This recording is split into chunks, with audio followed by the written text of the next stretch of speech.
So guys, so right now I'm gonna introduce you one of the most important places in this factory. So we have the machine place, machine area. So over here is over there, and then the second one is the stock area. So we must have like 4 parts, very important in this factory. So the other 2 parts over there. So let's go with me.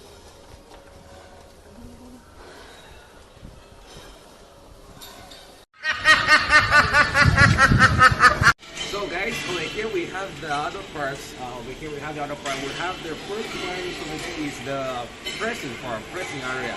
So over there they bring the products and then they press it over there and then they make a very interesting form. After here maybe we can go there if we have time.